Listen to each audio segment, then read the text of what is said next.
Hi everyone, welcome to another episode of our GA4 Enablement series, where we aim to conquer this shiny new analytics platform. Today we'll be talking about how to analyze your top viewed pages. Luckily for us, this process is largely the same as what you're used to from UA. To find your page performance report in GA4, head over to Reports, click on Engagement, and then the Pages and Screen report here. This will be very familiar to you from the All Pages report in Universal Analytics. Most of it will seem like it's pretty self-explanatory, but let's go through each part shown here and make sure we understand how to utilize this report. So by default, this report will open up with page path displayed as the primary dimension. If you would prefer to use page title, you can click on the drop-down here and select page title and screen name.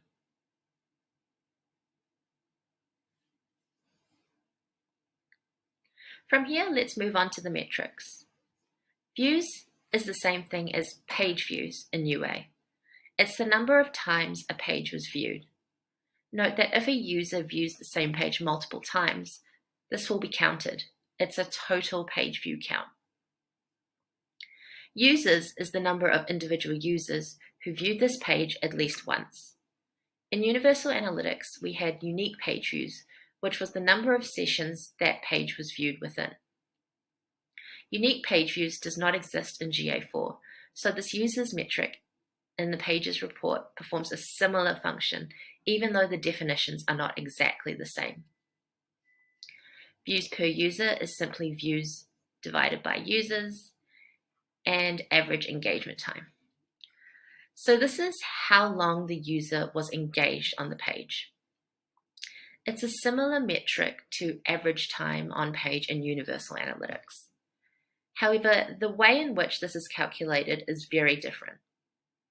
In UA, average time on page was calculated by measuring the time difference between one page being loaded and the next page being loaded. Average engagement time in GA4 is measured by how many seconds a page was in focus, i.e. not in a background tab.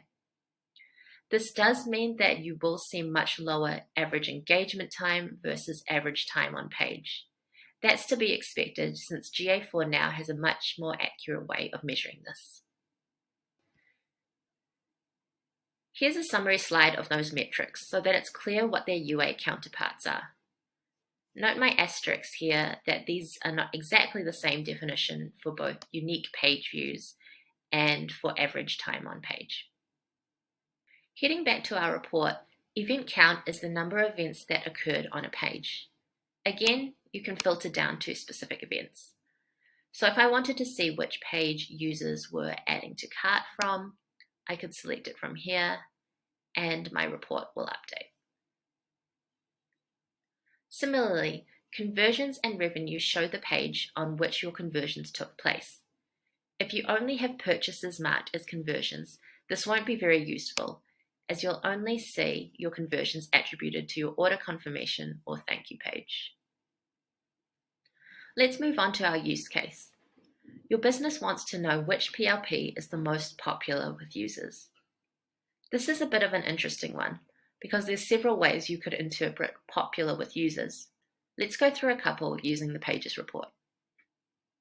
So first of all, I'll filter my report to only show PLPs. On this particular website, I can do this via the C subdirectory. On your own websites, it might be a different format, or you might even have a page type custom dimension that you can select here under secondary dimension.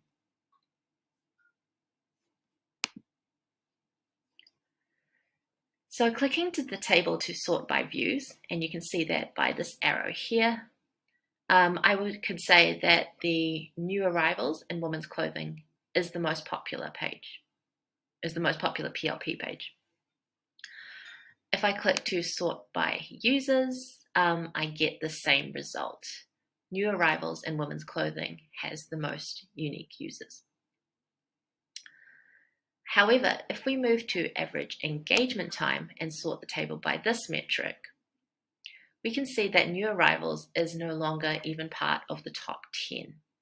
And instead, all women's clothing is the most engaging PLP with an average of 2 minutes and 7 seconds spent on this page.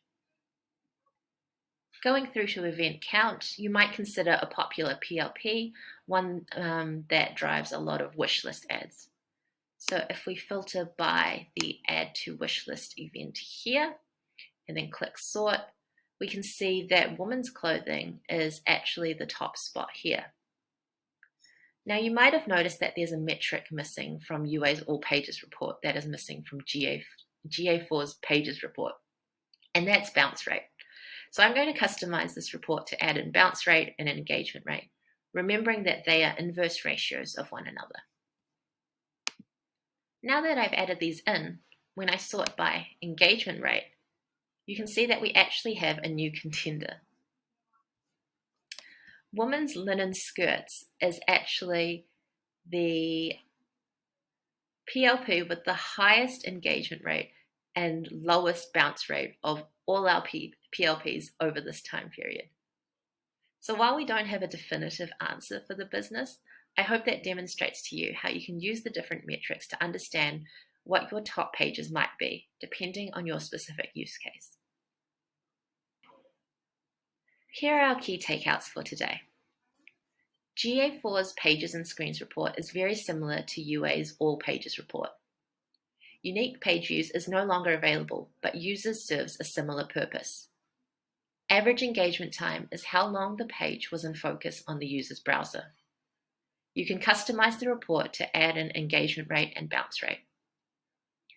I hope you learned something from that video, and we'll see you in our next episode.